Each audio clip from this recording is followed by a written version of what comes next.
Hello, welcome to my channel. Welcome to all the students. As you can see, today's chapter will be partnership. आज का chapter जो है partnership रहेगा. ये complete video है partnership के ऊपर. आपको दूसरा कोई वीडियो देखने की ज़रूरत नहीं रहती. ये पार्टनरशिप का वीडियो देख लिए बाद. थोड़ा सा लॉन्ग रहेगा ये वीडियो, बट कंप्लीट रहेगा, दैट्स फॉर श्योर. तो चलिए पहले देखेंगे अपन कि इसमें पार्टनरशिप के चैप्टर में क्या क्या पार्ट्स है. तो पार्टनरशिप में पूरे 8 सब चैप्टर्स है. फर्स्ट है मीनिंग एंड डेफिनेशन. सेकंड है फीचर्स, जिसको कैरेक्टरिस्टिक्स फीचर्स भी बोल सकते हैं. थर्ड है टाइप्स ऑफ पार्टनर्स. फोर्थ है advantages and limitations. Fifth registration of partnership. Sixth partnership deed. Seventh rights and duties of partners. Eighth dissolution of partnership form.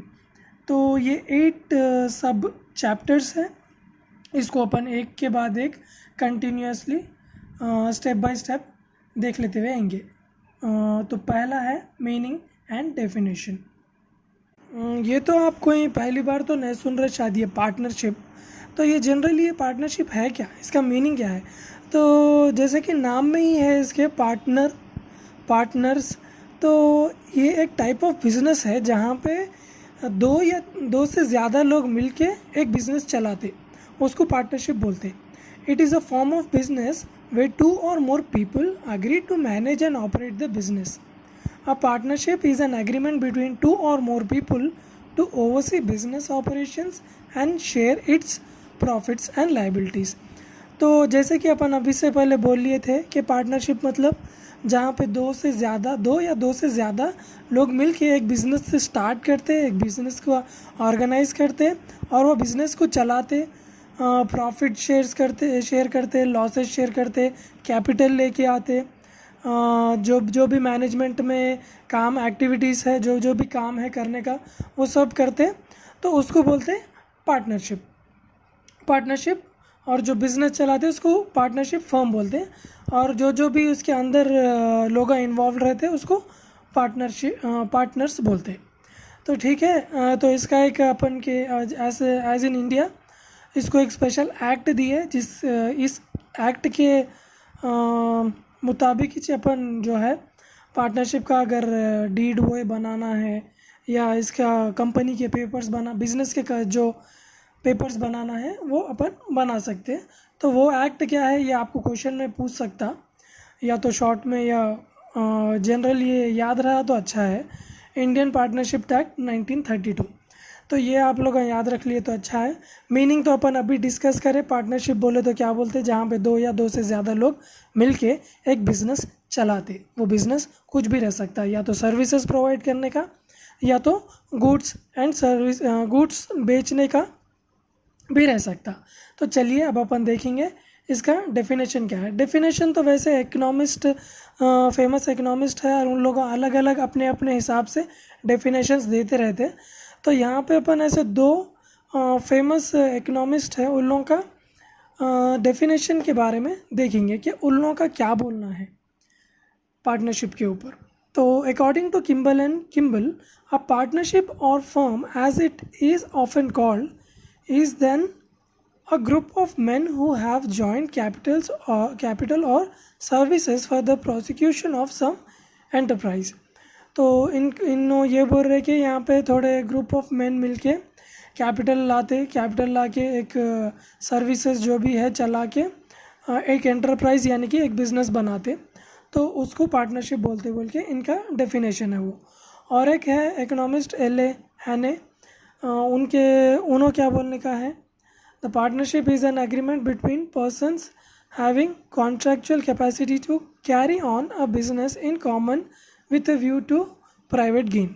तो यहाँ पे क्या बोल रहे, पार्टनरशिप एक एग्रीमेंट है पर्सनस के बीच. पर्सनस कौन है, पार्टनर्स है. तो पार्टनर्स के बीच में ये एक एग्रीमेंट है जहाँ पे इन लोगों की कैपेसिटी के हिसाब से इन लोग कैपिटल लाते. और इन लोगों का कॉमन मोटिव क्या रहता, इन लोगों का कौन से भी पार्टनर का एक कॉमन मोटिव क्या रहता कि प्रॉफिट गेन करना. जैसे कि अपन इससे पहले के चैप्टर्स में देखे, बिजनेस का मतलब ही प्रॉफिट है। बिजनेस कोई भी स्टार्ट करने का मतलब ही प्रॉफिट है, उन लोगों का मेन मोटिव पहले प्रॉफिट कमाना रहता। तो जैसे कि अपन देखे थे वो बिज़नेस में, तो पार्टनरशिप भी कुछ अलग नहीं है, पार्टनरशिप भी एक बिज़नेस है। तो यहाँ पे भी प्राइवेट गेन तो पार्टनर्स देखेंगे ही देखेंगे। तो ये अपन देख लिए मीनिंग और डेफिनेशन। तो अब इसके बाद का पार्ट है फीचर्स। फीचर्स यानी ऐसे कौन से फीचर्स है, कैरेक्टरिस्टिक्स है जिससे अपन बोल सकते कि ये पार्टनरशिप है।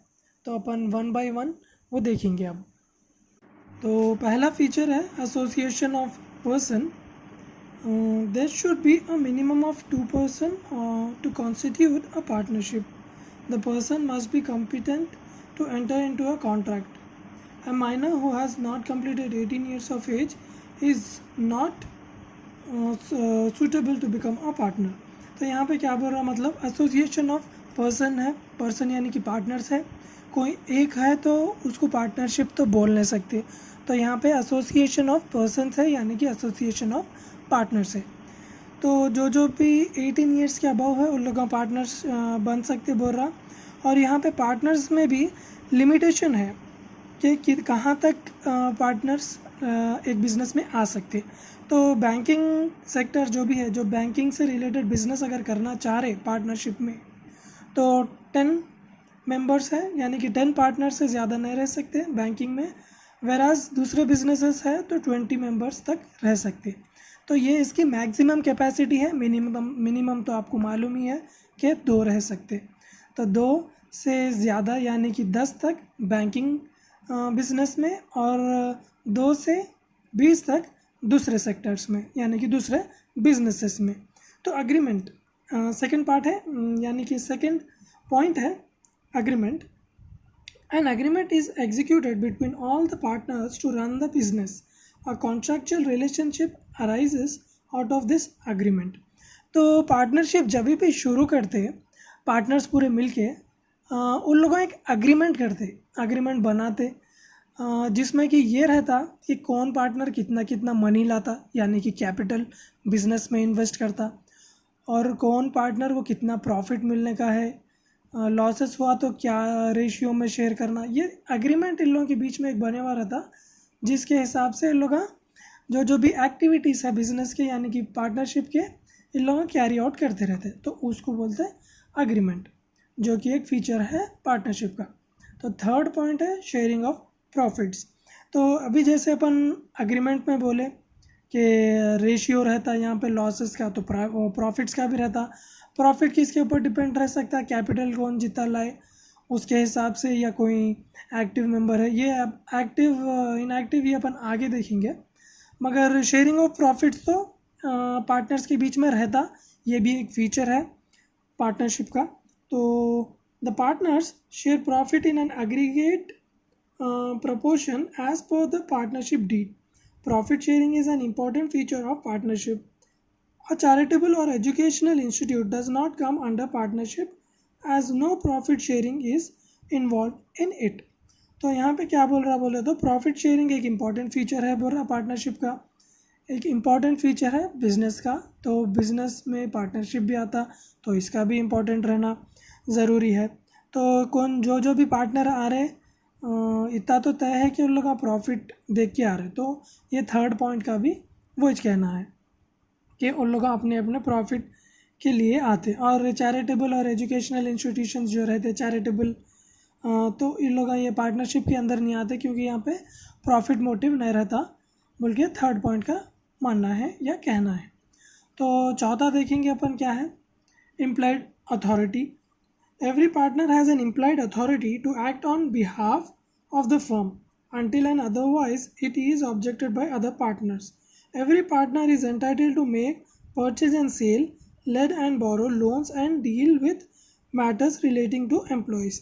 तो implied authority मतलब अब जैसे कि सोल ट्रेडर है तो वहाँ पे एक ही बंदा रहता पूरा काम करने के लिए, तो पूरा implied authority जो है उसके हाथ में रहती। मगर यहाँ पे पार्टनर्स है, तो पार्टनर्स में अब एम्प्लॉयड अथॉरिटी कैसा रह सकती कि पार्टनर्स पूरे मिलके बिजनेस चला रहे, तो हर एक पार्टनर की अपनी अपनी एक अथॉरिटी रहती अपनी अपनी एक एक्टिविटीज़ करने का। सो एंड सो जैसे कि अपन एग्रीमेंट में बोल लिए प्रॉफिट शेयरिंग रहता, लॉस का रेशियो रहता, तो इसमें ये भी लिखा रहता कि कौन से पार्टनर की क्या अथॉरिटी है और क्या क्या एक्टिविटीज़ उसको करने का है। तो हर एक पार्टनर की अथॉरिटी जो कॉमन है वो क्या है, परचेज़ कर सकता, सेल कर सकता, लेंड कर सकता, यानी कि पैसे किसी को दे सकता, किसी के पास से लोन ले सकता। तो ये है अथॉरिटी। फिफ्थ पॉइंट है joint and several liability. The partners are liable jointly and individually for all the debts of the firm. That means the creditor can claim their dues either from any one or all the partners. तो joint and several liability मतलब अब हर एक business में थोड़ा loan की उसकी ज़रूरत रहती, या तो किसी से उधार लिए सो रहते। तो यहाँ पे जो लायबिलिटी है वो जॉइंट और सेवरल रहती, यानी कि कोई भी अगर दूसरा बाहर वाला बंदा है या बैंक है तो वो बंदा सू कर सकता किसको, ये एक पार्टनर को या पूरा पार्टनरशिप फर्म यानी कि पूरे बिजनेस को केस कर सकता। तो ये है joint and several liability. Sixth है प्रिंसिपल एजेंट रिलेशनशिप। इसमें क्या है, in a partnership organisation the firm act as the principal and the partners are agents. Every partner can deal with outsider as a representative of the firm. Any one or more partners can act on behalf of other partners of the firm. The firm is liable for all the transactions done by them. तो यहाँ पे principal agent relationship बोल रहा है, यानी कि principal भी है और एक एजेंट भी है पार्टनर का एक रोल। यहाँ पे पार्टनर आउटसाइडर के वास्ते, यानी कि आउटसाइडर से एक रिप्रेजेंटेटिव ऑफ द फर्म, यानी कि एक बिजनेस के रिप्रेजेंटेटिव के जैसा भी रह सकता है, यानी कि एक एजेंट के जैसा रह सकता, और या प्रिंसिपल यानी कि मेन एक पार्टनर के जैसा भी रह सकता। तो ये है प्रिंसिपल एजेंट रिलेशनशिप। उसके बाद है restrictions on transfer of shares. तो a partner is prohibited to sell और transfer his share to other without the consent of the remaining partners. If a partner does not want to continue in the firm, he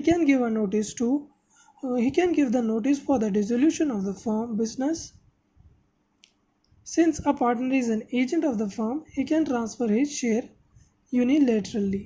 तो यहाँ पे क्या बोल रहा है, बोल तो रेस्ट्रिक्शंस है ट्रांसफ़र ऑफ शेयर करने में, यानी कि अब जैसे कि कोई एक पार्टनर है, उसको बिज़नेस में रहना इंटरेस्ट नहीं है, तो उन्हें अगर शेयर, उसका जो शेयर है बिज़नेस में, वो किसी को ट्रांसफ़र करना चाह रहा, तो ऐसा ही नहीं कर सकता, पूरे पार्टनर्स की रजामंदी रहना पड़ता, पूरे पार्टनर से डिस्कस करने के बाद ही वो कर सकता।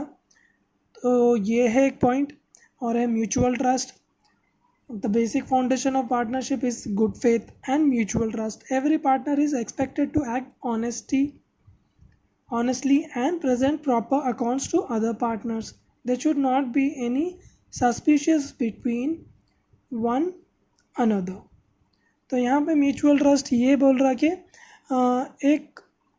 एक पार्टनर का लेके दूसरे पार्टनर तक म्यूचुअल ट्रस्ट रहना, दोनों के बीच एक गुड फेथ में काम चलना, ये बोल रहा। क्योंकि अब यहाँ पे एक तो है नहीं कि अपना जो भी बिज़नेस के है उसके हद तक है बोले सर का, तो पार्टनर्स है, तो पार्टनर्स का यानी कि पार्टनरशिप बिजनेस का आगे तक चलना पार्टनर्स के म्यूचुअल ट्रस्ट के ऊपर डिपेंड करता। तो ये भी एक जो है मेन फीचर है इसका। तो उसके बाद जो है partnership and partners are one.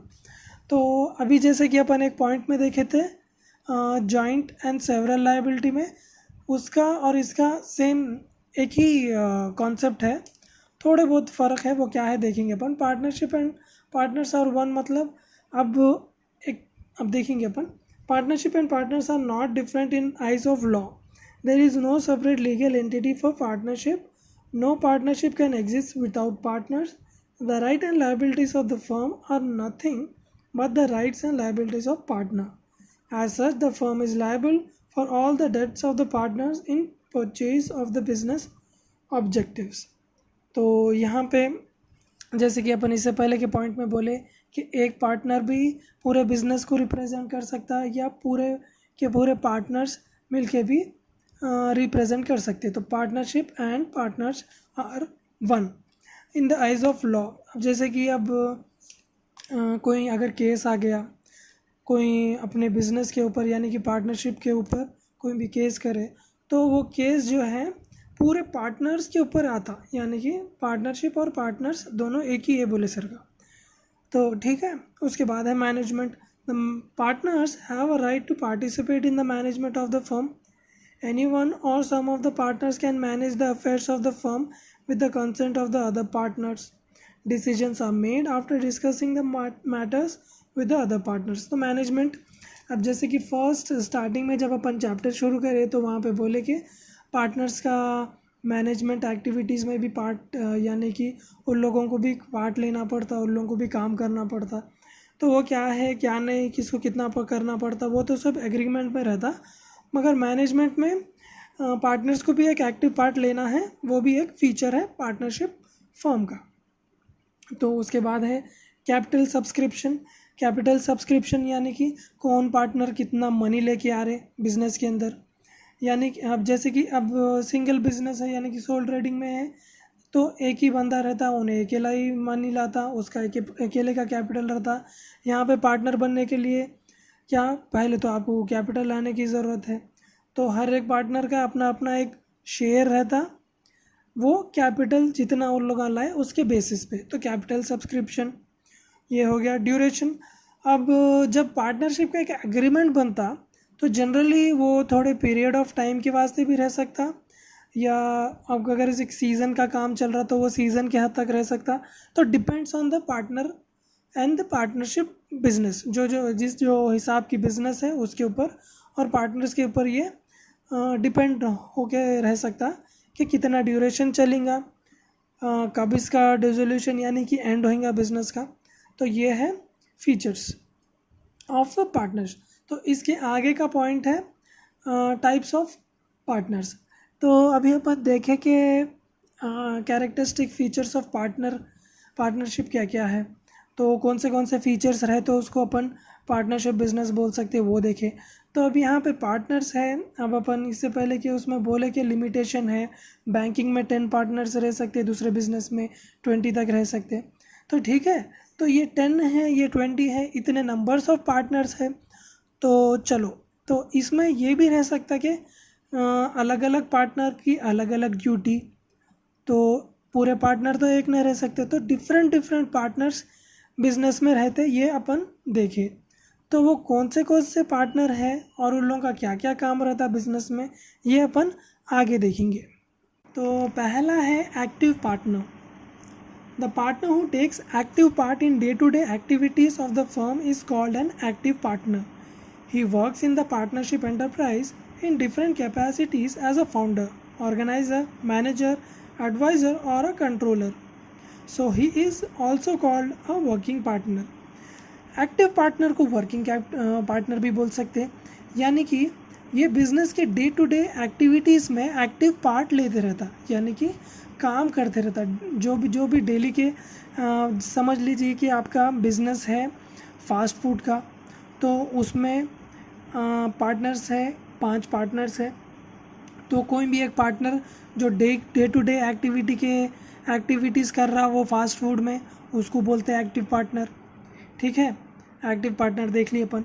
Second क्या है, sleeping partner. The partner who does not participate in the business activities but shares profits only is now called as sleeping partner. तो यहाँ पे जैसे कि अपन फर्स्ट पॉइंट में देखें कि एक्टिव पार्टनर किसको बोलते हैं, जो भी पार्टनर एक्टिव पार्ट ले रहा बिजनेस में, यानी कि डे टू डे एक्टिविटीज़ में काम कर रहा, कैसा कैसा बिजनेस को चला रहा डे टू डे लाइफ में बिजनेस के, तो उसको एक्टिव बोले। स्लीपिंग पार्टनर यानी कि पार्टनर एक्टिव पार्ट नहीं लेता, उन्हें थोड़ा सा या जितना भी उसका कैपिटल है उन्हें इन्वेस्ट करके बस साइड में रहता, बिजनेस में एक्टिव पार्ट नहीं रहता, बट प्रॉफिट शेयर करते रहता, जो कि प्राइम मोटिव यानी कि मेन मोटिव है कोई भी बिज़नेस का। तो पार्टनरशिप भी बिज़नेस है, तो इसका भी मेन मोटिव प्रॉफिट ही है। तो यहाँ पे भी पार्टनर का प्रॉफिट रेशियो जो रहता वो उसको मिलते रहता स्लीपिंग पार्टनर को, जो कि एक्टिव पार्टनर से अलग है, क्योंकि एक्टिव पार्टनर पार्टिसिपेट करता, स्लीपिंग पार्टनर नहीं करता। थर्ड है nominal partner. As the term implies, nominal partner exists in the name only and not in fact. Such partner does not subscribe capital and participate in the management of the firm. Similarly, he is not entitled to share profits of the firm. He is considered as partner to outsiders. The firm earns profit by virtue of his name and credit. It can secure loans by means of his goodwill, but he is liable for those who provide credit on presuming that he is the partner of the firm. तो nominal partner यानी कि सिर्फ नाम के लिए रहता, ये business में तो एग्जिस्ट नहीं करता, मतलब कि एक्टिव पार्ट नहीं लेता और बिजनेस में रहता ही नहीं भाई, ने कैपिटल तक नहीं लेके आता। सिर्फ इसके नाम के वजह से बिजनेस थोड़ा बहुत चलने का अंदेशा रहता, इसीलिए इसको बिजनेस में ज्वाइन करते, इसीलिए इसका नाम नॉमिनल पार्टनर है। तो इन्हें भी थोड़े जो है लाइबिलिटीज़ है, इसके भी जो भी बाहर यानी कि डेब्ट्स है वो लोन्स है। तो इसका अगर इसको देख के कोई भी बिज़नेस में अगर पैसे दिए, लोन दिए, तो उन लोगों को इन्हें लाइबल रहता। तो ठीक है। और इसके बाद है partners in profits. The person who is eligible to get a share in profit and not concern with the losses is termed as partner in profits. तो जो भी पार्टनर है जिसका सिर्फ कैपिटल से लेना, कैपिटल ला लिए बाद बिजनेस में सिर्फ प्रॉफिट से लेना देना है, and he is also liable to third parties like other partners. तो उन्हें लायबल मतलब अब जैसे कि अपन लोन है बोल के बोले, या कोई भी अपन बिजनेस है तो थोड़ा बहुत उधार लेना पड़ता, तो ये पार्टनर्स भी जो है लायबल रहता, बट लॉसेस में इसका कोई शेयर नहीं रहता। अब ये क्या रहता, कैसा रहता, ये कम्प्लीटली अग्रीमेंट के ऊपर डिपेंड करता कि आपका एग्रीमेंट क्या है, कौन पार्टनर कितना कैपिटल ला रहा। तो पार्टनर्स इन प्रॉफिट्स का भी थोड़ा जो है अग्रीमेंट में लिखा हुआ रहता कि ये पार्टनर है, इन्हें इतना कैपिटल लेके आ रहा तो इसका इतना प्रॉफिट बनता, क्योंकि इन्हें लॉसेस शेयर नहीं कर रहा, तो वो जो भी है एग्रीमेंट के हिसाब से रहता। तो पार्टनर इन प्रॉफिट भी एक काइंड ऑफ पार्टनर है। पार्टनर बाय एस्टोपल मतलब जो भी पार्टनर यानी कि बिजनेस में है नहीं, मगर उन्हें बाहर जाके ऐसा रिप्रेजेंट कर रहा कि उन्होंने ये बिजनेस का हिस्सा है, तो उसको बोलते हैं partner by estoppel. When a person represents to the outside world by his words and deeds that he is a partner of the firm, he becomes a partner by estoppel. Such a partner is liable to third parties who advance money or credit to the firm or sustain losses on the basis of such a false representation.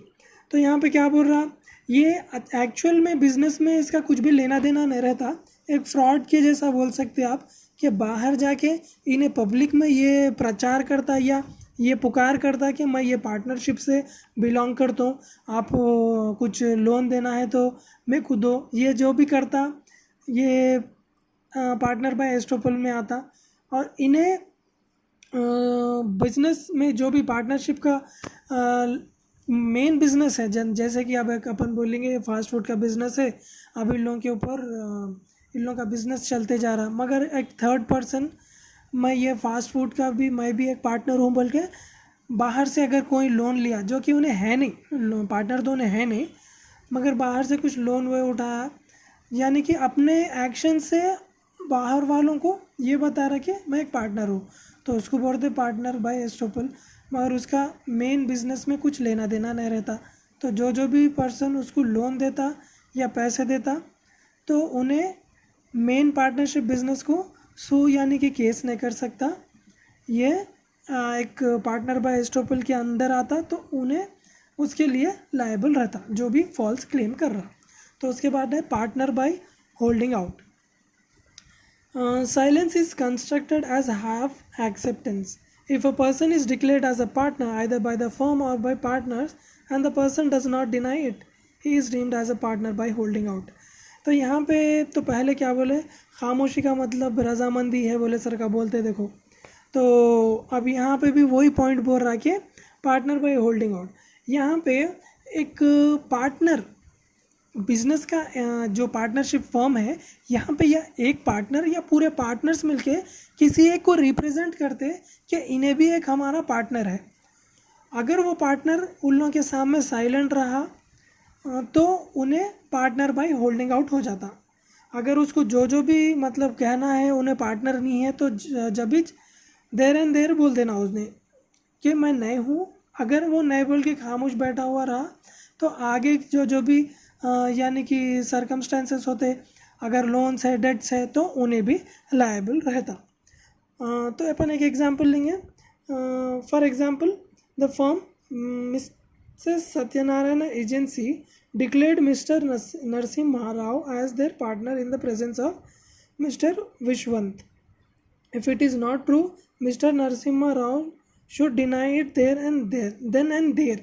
In case he does not raise an objection against it and keep silent, he is considered as a partner. तो जैसे कि अपन बोले थे कि कोई भी एक है बंदा, अगर उन्हें उसको अगर पार्टनर बना रहे या मतलब बता रहे बाहर वालों को, तो अगर वो बंदा खामोश रहा यानी कि साइलेंट रहा, कोई भी डिक्लेरेशन दे रहे जब, तो उन्हें पार्टनर बाय होल्डिंग आउट बन जाता। तो आगे जो भी सरकमस्टेंसेस होते, अगर लोन्स है डेट्स है जो भी है, तो उसको भी बाहर वाले केस कर सकते। और एक है सीक्रेट पार्टनर। सीक्रेट पार्टनर का क्या है? Such partner whose name is kept in secret even though he is a partner is considered as a secret partner. He looks after the business but his whereabouts are not known to the public। मतलब कि public को मालूम नहीं रहता कि इन्हें एक partner है बिजनेस में। जैसे कि नाम में ही है सीक्रेट पार्टनर, तो इन्हें जो भी है सिर्फ पार्टनर्स को मालूम रहता। जितना कैपिटल हिला लेता, अग्रीमेंट में इसका भी नाम रहता, बट जो बाहर वाले हैं उन लोगों को इसके बारे में मालूम नहीं रहता, तो वो है secret partner. Minor as a partner. Minor मतलब जिसके पहले अपन बोले थे पार्टनरशिप बिजनेस में आने के लिए 18 होने का मेन एक फीचर है, यानी कि एक रूल है। तो यहाँ पे माइनर भी एक पार्टनर बन सकता बोल रहा। वो क्या है? A minor is a person who has not attend the age of 18। He can never become a partner because of his incapacity of making contracts. Since partnership is a contractual relationship, he becomes ineligible to enter into contracts due to his immature age to think and decide the issues of the business।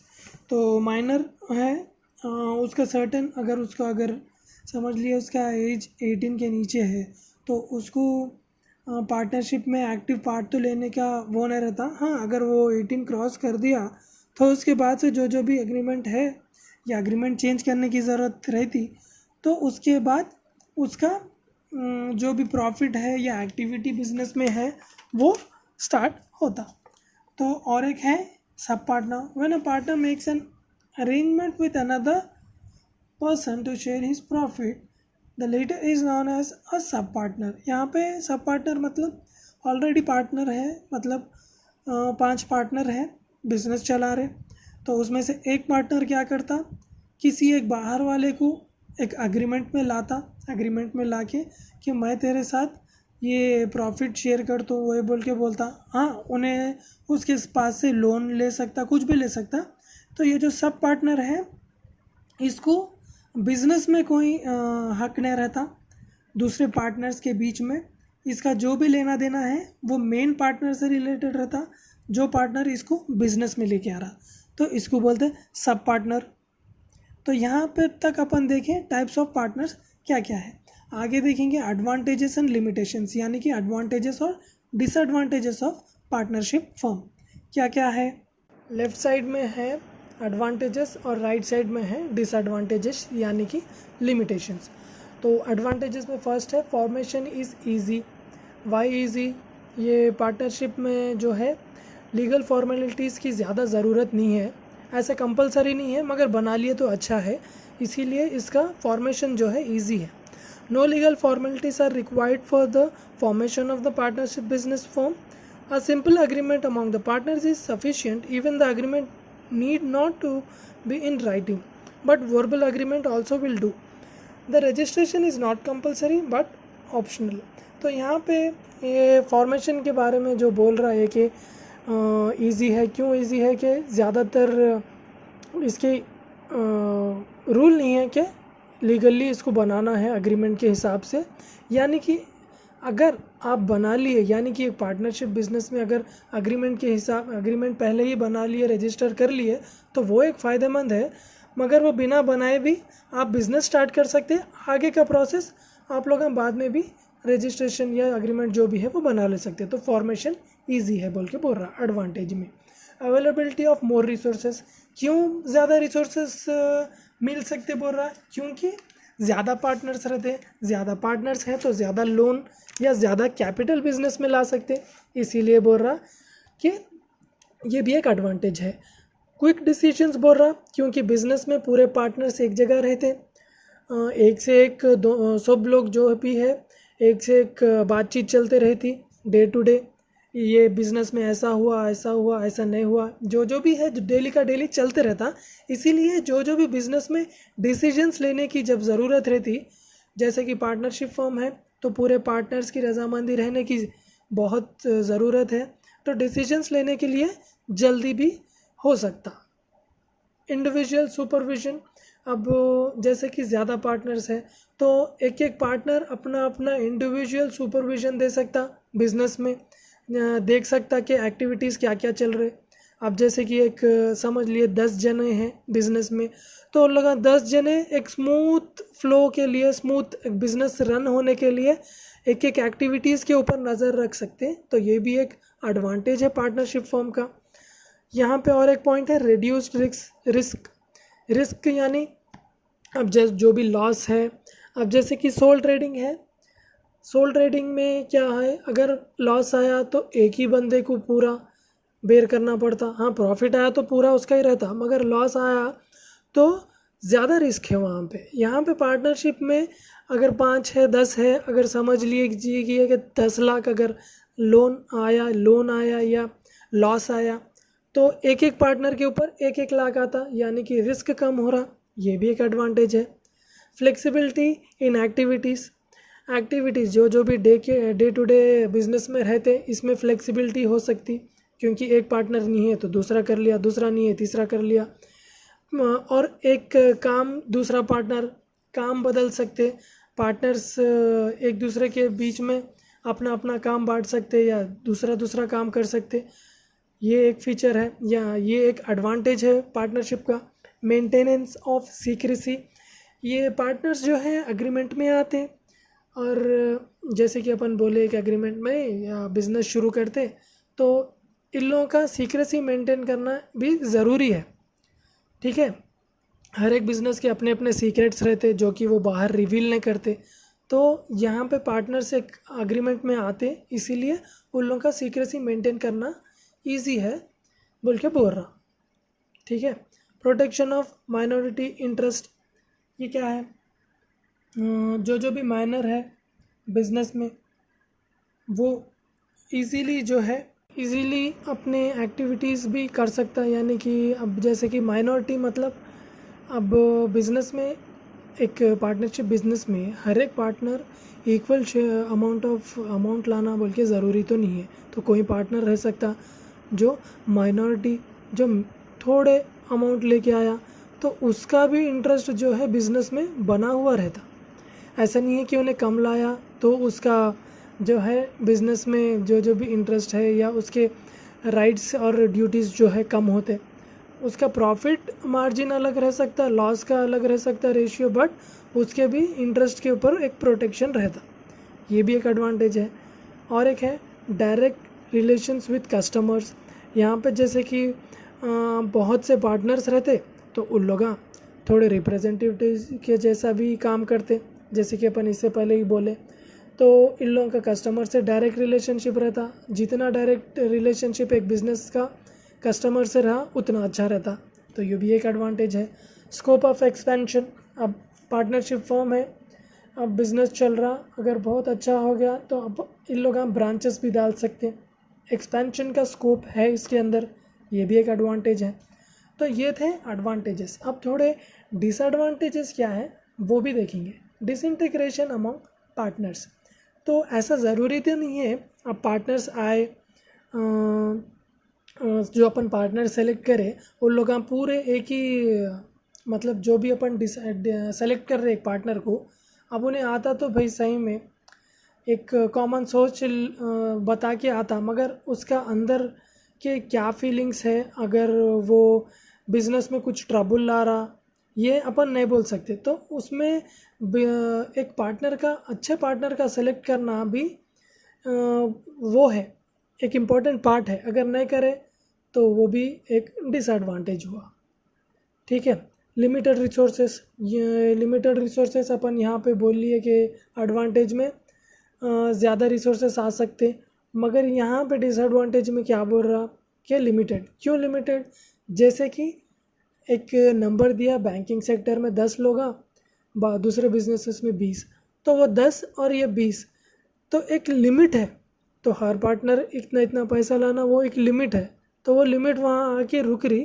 तो इसीलिए बोल रहा कि limited resources ही आते, जो कि एक disadvantage है पार्टनरशिप फर्म का।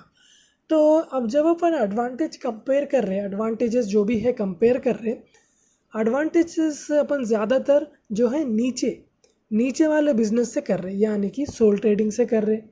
अब जैसे कि अपन बोले ज़्यादा रिसोर्सेस आ सकते हैं, फॉर्मेशन ईजी है, ये सब जो भी बोले, रिड्यूस रिस्क जो है कम है।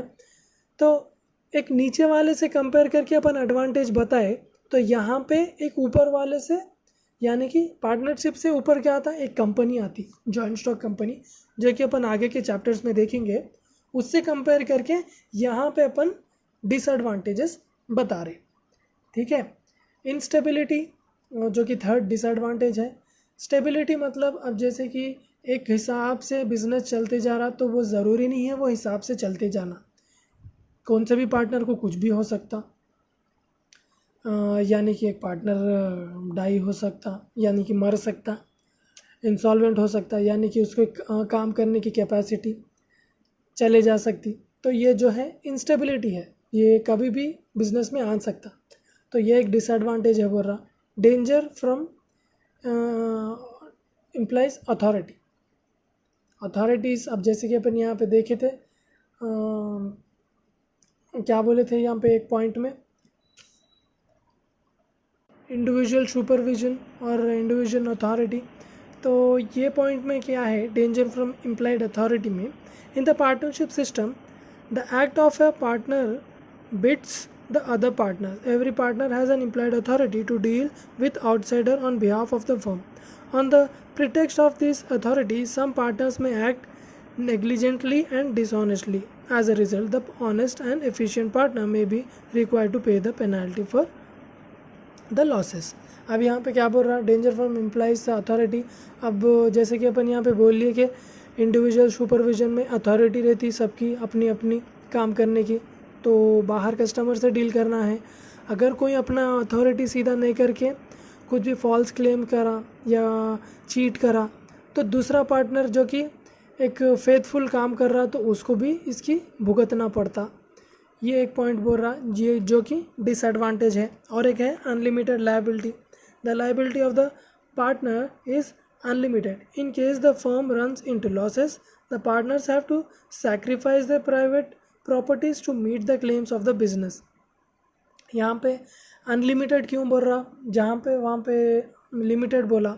अब यहाँ पे मान लीजिए कि अगर बिज़नेस पूरा लॉसेस में चल रहा, बाहर से फुल लोन्स है लिए हुए, अब वो पे करना है, तो जब पे करने की बारी आती, कोई भी अगर केस करे वो, तो पार्टनर्स जो भी बिज़नेस में पैसा लाए, वो बिज़नेस को पूरा बेचने के बाद भी अगर वो डेप्ट यानी कि लोन पूरा नहीं हो सका, तो पार्टनर्स के पर्सनल प्रॉपर्टीज़ पे भी कोर्ट यानी कि लॉ आंक डाल सकता है, यानी कि उसको बेच के कुछ भी करके उसको जो भी लोन या डेट है वो पूरा कर सकता है, यानी कि कंप्लीट कर सकता है। Restrictions on transfer of shares, अपन पहले के कैरेक्टरिस्टिक्स ऑफ फीचर्स जब डिस्कस करें, ये पॉइंट वहाँ पे आया था कि अगर एक ट्रांसफ़र करना है आपको शेयर, एक पार्टनर को ट्रांसफ़र करना है, तो रेस्ट्रिक्शंस रहते। क्यों रहते? क्योंकि यहाँ पे एक का डिसीज़न तो चलता नहीं, तो सब पार्टनर्स मिलना, पूरे पार्टनर्स मिल के उन लोगों को बोलना करना, तो उसके बाद ही वो ट्रांसफ़र कर सकता शेयर। ठीक है।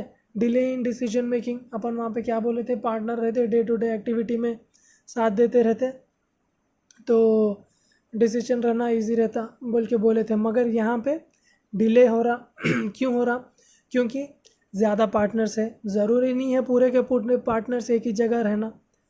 तो एक डिसीजन कुछ भी जैसे कि अब शाम तक एक डिसीजन लेना है बिजनेस में, कंसर्न पार्टी को कुछ बोलना है या डिसीजन लेके ये इतने में कुछ भी प्राइस कोट करना है लेने में, यानी कि परचेस करने में या बेचने में, तो ये डिसीजन एक पार्टनर तो ले ना सकता, तो पूरे पार्टनर्स को मिलके बताना बोलना, तो थोड़ा डिले हो सकता है डिसीजन में, जो कि एडवांटेज है, जो कि एक डिसएडवांटेज है पार्टनरशिप फर्म में।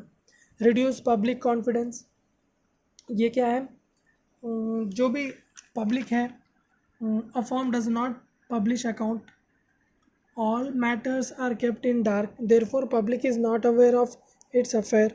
The consumer feel that they are exploited due to the absence of legal regulations over the formation of partnerships. तो यहाँ पे क्या बोल रहा बोल, तो जैसे कि एक जॉइंट स्टॉक कंपनी है, वहाँ पे बिजनेस में जो जो भी एक्टिविटी चल रहे पब्लिक को मालूम रहते, स्टॉक मार्केट के ज़रिए कितना हो, प्राइस कितना ऊपर गया कितना नीचे है, क्या क्या एक्टिविटीज़ चल रही कौन सी है, ये सब चलते रहता मालूम रहता। मगर यहाँ पे पब्लिक को ये एक पार्टनरशिप फर्म में ज़्यादा कॉन्फिडेंस क्यों नहीं रहता कि यहाँ पे सीक्रेसी मेंटेन रहती, यहाँ पे हर चीज़ बाहर बताई नहीं जाती, ठीक है, तो ये एक डिसएडवांटेज है। तो अपन अब उसके आगे देखेंगे पार्टनरशिप डीड एंड रजिस्ट्रेशन। जब से अपन अग्रीमेंट बोल के बात कर रहे हैं, वो अग्रीमेंट क्या है, तो पूरे के पूरे पार्टनर्स मिलके एक अग्रीमेंट में जो आते, जितना कैपिटल लाना है कितना प्रॉफिट शेयर करना है, ये पूरा जो अग्रीमेंट रहता है वो अग्रीमेंट को पार्टनरशिप डीड बोलते। तो ये पार्टनरशिप डीड में एक थोड़े क्या बोलते हैं, थोड़े पॉइंट्स हैं जो कि ज़रूरी है ये पार्टनरशिप डीड में फॉलो करना, मेंशन करना। और ये इसका एक बेनिफिट ये है कि आगे कोई डिस्प्यूट्स नहीं होते पार्टनर्स के बीच में, प्रॉफिट को लेके या लॉसेस को लेके या जो भी है डिस्प्यूट्स नहीं होते अगर ये एक पार्टनरशिप डीड को लोग फॉलो करें। पार्टनरशिप डीड क्या है, एग्रीमेंट बिटवीन द पार्टनर्स, ठीक है। तो अपन क्या क्या है इसमें देखेंगे। नेम ऑफ द फर्म, यानी कि एक पार्टनरशिप डीड जब बन रही तो पार्टनर्स पूरे मिलकर एक बिज़नेस चला रहे, तो वो बिज़नेस का नाम क्या है ये रहना पार्टनरशिप डीड में ज़रूरी है। अब जैसे कि फर्स्ट यहाँ पे all the rights duties and responsibilities of partners are mentioned in the deed, it is helpful to the firm in solving the disputes and smooth running of the concern. जैसे कि अपन बोले लीगल अगर formation जब इसका हो रहा, ज़रूरी नहीं है कि इसकी लीगैलिटीज़ के हिसाब से, क्योंकि इसमें ये बना लिए बाद यानी कि एग्रीमेंट में आने के बाद ही आप बिज़नेस शुरू करना, ऐसा कोई एक लीगल फिक्स टर्म नहीं है। यहाँ पे आप पहले बिज़नेस शुरू करें बाद भी एग्रीमेंट बना ले सकते। तो अगर एग्रीमेंट बना लिए तो उसके कुछ फ़ायदे हैं, वो एग्रीमेंट क्या है, पार्टनरशिप डीड है। तो उसके अंदर के पॉइंट्स अपन जैसे कि शुरू करें, name of the firm, nature of the business, यानी कि बिज़नेस का नेचर क्या है, प्रोडक्शन है, गुड्स और सर्विसेज का प्रोडक्शन है या क्यों कौन सा रिलेटेड है, या फर्नीचर है या फास्ट फूड है या स्कूल है, जो भी है नेचर क्या है बिज़नेस का। प्लेस ऑफ द बिज़नेस, यहाँ की कौन से प्लेस से वो कर रहा यानी कि ऑपरेट कर रहे business. Name and addresses of the partners, पूरे पार्टनर्स के नाम और एड्रेसेस। डेट ऑफ अग्रीमेंट, जिस दिन अग्रीमेंट हुआ उसका date. Duration of the partnership जैसे कि थोड़े बिजनेसेस स्टार्ट करते सो एंड सो, जैसे कि अब एक एग्जांपल लेंगे अपन वेंचर्स, आप ऐड हुए देखते रहते शाना प्लॉट यहाँ पे ये बिक रहा यहाँ पे बिक रहा। तो अब एक वेंचर है, ज़रूरी नहीं है वो सालों साल चलते जाना, थोड़े है एक ही साल चलते, मतलब वेंचर बिके तक क्या टाइम होता वो नहीं बोल सकते। तो पूरे पार्टनर्स मिलके एक वेंचर शुरू कर रहे हैं, अब वो वेंचर ख़त्म हुए तक ही उन लोग का पार्टनर्स है, तो ड्यूरेशन ऑफ द पार्टनरशिप वो भी एक पॉइंट है, ठीक है। Capital investment made by the partners, तो ज़रूरी है वो तो कौन कैपिटल कितना ला रहे, तो उसके हिसाब से तो प्रॉफिट और लॉस का रेशियो भी डिवाइड होता, तो वो भी एक पॉइंट है जो कि 8 पॉइंट है। उसके बाद है interest on loans advance by the partners, तो ये इंटरेस्ट जो भी उन लोग लेके आ रहे, मतलब जो भी कैपिटल उन लोग लेके आ रहे, उसके ऊपर पर एनम 6% इंटरेस्ट उन लोगों को पार्टनर्स को जाना। तो वो भी एक इसमें वो भी मेंशन करना कि इतना इन कैपिटल लेके आया तो इतना इसका इंटरेस्ट बन रहा। Amount of withdrawal allowed to the partners, कौन पार्टनर कितने पैसे निकाल सकता, सैलरी कितनी रहना अमाउंट एक एक्टिव पार्टनर की, ड्यूटीज़ राइट्स लाइबिलिटीज़ क्या है उन लोगों के, maintenance of accounts and audit etcetera. तो ये जो जो भी ड्यूटीज़ है, जो जो भी पॉइंट्स है, ये पूरे का फॉलो करना ज़रूरी है एक पार्टनरशिप डीड में। तो इसके बाद आता rights of partner, rights and duties of partners आता। अगर अपन पहले देखेंगे rights of partners, right to take part in conduct of the business, right to be consulted, right to access to books, business में एक्टिव पार्ट लेने की right, जो जो भी है अगर डिसीजन वो उसको कंसल्ट करना वो भी उसका एक राइट है, रेम्यूनरेशन पैसे शेयर करना, प्रॉफिट शेयर करना वो भी एक है, interest on capital and advances जैसे कि अपन इससे पहले के पॉइंट में बोले। तो ये जो भी है पूरे राइट्स है।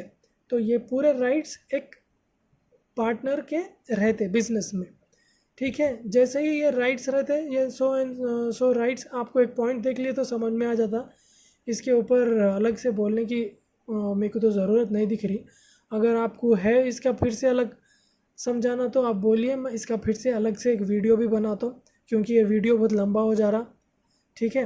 तो ड्यूटीज़ ऑफ पार्टनर्स में क्या है, जनरल ड्यूटीज़ है कि डे टू डे एक्टिविटीज़ में कौन पार्टनर क्या काम करना, ये जो जो भी ड्यूटीज़ रहते वो। और to observe good faith, faith यानी कि भरोसा ड्यूटी है वो उसके पार्टनरशिप एक बिजनेस में। तो ये एक है इंडेमनीफाई फॉर लॉस, सॉरी। तो जो जो भी लॉस है उसको बेयर करना, उसके जो जो भी क्या मतलब लॉसेस है उसको बेयर करना। तो ये सर्टन ड्यूटीज़ है, ये पूरे ड्यूटीज़ उसको वो फॉलो करना पड़ता है। जैसे कि उसके राइट्स हैं जो हक बोल सकते हैं, और ड्यूटीज़ है जो कि कर्तव्य बोल सकते हैं जिसका निभाना है ज़रूरी, फेथफुल रहना बिजनेस में, लॉसेस शेयर करना, प्रॉफिट अपना एक वो करना, और उसकी जो जो भी अथॉरिटी रहती वो पूरी करना, सीक्रेसी मेंटेन करना, बाहर किसी बाहर से अगर कुछ प्रॉफिट उठाए, जैसे कि बिना दूसरों को बोले कुछ सेल कर लिए तो वो पूरों को बताना, अगर वैसा कुछ करे तो वो भी एक ड्यूटी है।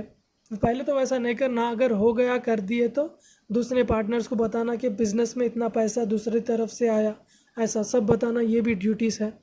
तो ठीक है। डिसोल्यूशन ऑफ पार्टनरशिप फर्म, यानी कि एक पार्टनरशिप कैंसिल होना कब हो सकता, या तो पूरे पार्टनर्स मिलके नई बिज़नेस बंद कर देंगे अपन बोल के जब बोलते जब हो सकता, या तो किसी की डेथ होना, एक पार्टनर की अगर डेथ हो गई तो बिज़नेस बंद हो सकता, वो अलग बात है। और लोग अगर नया एग्रीमेंट के हिसाब से बना लेके बिज़नेस शुरू करे तो वो नया एग्रीमेंट हो गया, यानी कि नया पार्टनरशिप डीड फिर से बना रहे, तो जो पुराना था वो ख़त्म हो रहा था। डिसोल्यूशन ऑफ फर्म, तो जो भी पार्टनर मर गया तो वो उसका 1% कैपिटल आया था, उन्हें उसका प्रॉफिट में शेयर था, लॉसेस में था, ये सब था, तो वो पूरा हटा के एक नया एग्रीमेंट बनाना पड़ता, तो इसीलिए वो पुराने पार्टनरशिप को बंद करना पड़ता। रिटायरमेंट ऑफ ए पार्टनर, अगर एक पार्टनर रिटायर हो गया, काम करना नहीं चाह रहा, तो वो एक है।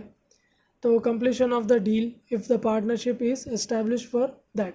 तो डील जैसे कि अभी आपको मैं बोला वेंचर है, प्लॉट्स बेच रहे, अगर एक डील तक ही उन लोगों की बात थी, डील हो गई तो वो डिसोल्यूशन हो गया फर्म, उसके आगे वो आगे चलने का रहता नहीं, बंद हो गया वो। Expiry of the partnership period if a partnership is for a particular time frame, जैसे कि अपन एक पर्टिकुलर टाइम फ्रेम के लिए एक बिज़नेस स्टार्ट करें, यानी कि पार्टनरशिप बिज़नेस स्टार्ट करें और वो पर्टिकुलर टाइम हो गया तो ऑटोमेटिकली पार्टनरशिप का जो है डिज़ोल्व हो जाती। तो ठीक है, ये था आपका पार्टनरशिप चैप्टर।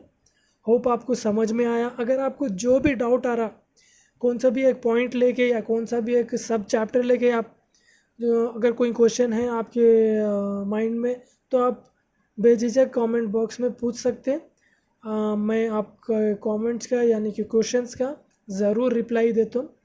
आप ज़्यादा से ज़्यादा ये वीडियो को शेयर करने की कोशिश करो, जो भी आपके दोस्त या रिश्तेदार है जिसका कॉमर्स एज अ सब्जेक्ट है, तो उन लोगों से शेयर करो और लाइक करो और चैनल को सब्सक्राइब करो। व्यूज़ तो आ रहे चैनल पे, बट सब्सक्राइबर्स कम है मगर वो भी जितने भी है वो इम्पोर्टेंट ही है मेरे को, मगर और सब्सक्राइबर्स की तो ज़रूरत है ही। तो सब्सक्राइब भी करो आप चैनल को। तो ठीक है, थैंक यू, टेक केयर।